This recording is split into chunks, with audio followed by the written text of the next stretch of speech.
আহারে আমি যখন মাদ্রাসা বন্ধ দিলাম সেদিন ঢাকা সাভার এলাকায় আমার মাহফিল ছিল। মাহফিল শেষ করে আমি রাত্রিবেলায় মাদ্রাসায় এসে ঢুকলাম, তখন 3টা সাড়ে 3টা বাজে। মাদ্রাসায় ঢুকে দেখি সব বাচ্চারা চলে গেছে, ছোট্ট একটা বাচ্চা আমার মাদ্রাসার বাবুর্চির সাথে ঘুমায়।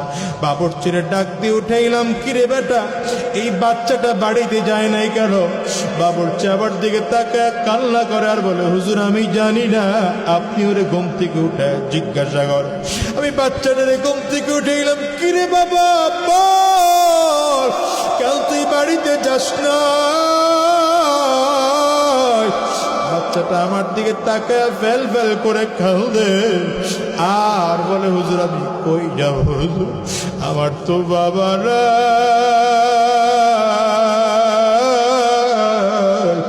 হুজুর আমার মা থাইকা আজকে নাই, আমি কার কাছে যাব, বাড়িতে যাব না। আমি বলি বেটা খুলে বল। বলে হুজুর আমার আব্বা অনেক আগে বিদায় হয়ে চলে গেছে। বাবা বিদায় নেওয়ার পরে মা আবার আরেক জায়গায় বিয়ে বসছে। ওই বাড়িতে গেলে আমার নতুন আব্বু আমারে মোটেও আদর করে না, আমারে ধমক দেয়, মার দেয়, আমারে মোটেও আদর করে না, ভালোবাসে না। আমি কিছু খাইতে চাইলে খাইতেও দেয় না। আমি আর বাড়িতে যাব না, বাড়িতে যাব না।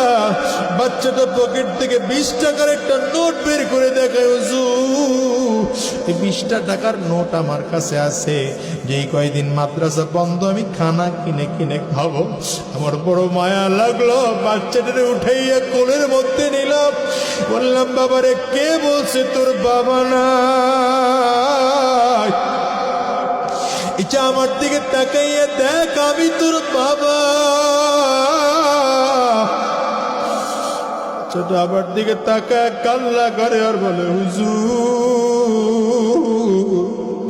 আমি ভালো করে জানি আপনি আমার হুজুর, আপনি আমার ওস্তাদ, আপনি আমার বাবা না। আরে দুনিয়ার মুসলমান ভালো করে বুঝো, ভালো করে বুঝো। কত মানুষ আছে বাবা হারা, কত মানুষ আছে মা হারা। আরে যুবক আজকের এই মাহফিলটার মধ্যে এমন মানুষ আছেন না নাই? চিল্লায় বল। আমিও তো একজন মাহারা মানুষ। আমি প্রায় বলি, আজকেও বলি রে মুসলমান, এই মাহফিলটার মোনাজাত করে দিলে বাসায় যাইবা, হয়তো দরজার মধ্যে টোকা দিবা, তোমার মা দরজা খুলবে। আমি আজাদের ঘরে কিন্তু মানা বাসায় গিয়ে দরজার মধ্যে টোকা দিলে আমার মা দরজা খুলবে না। এর যুবক খেয়াল করো, তোমার আমার মা এখানে নাই, এমন আছে না নাই? আছে না নাই? জোরে বলো। আজকের এই মসজিদটার মধ্যে এমন লোক খুঁজলে পাওয়া যাবে যাদের বাবাও নাই, যাদের মাও নাই।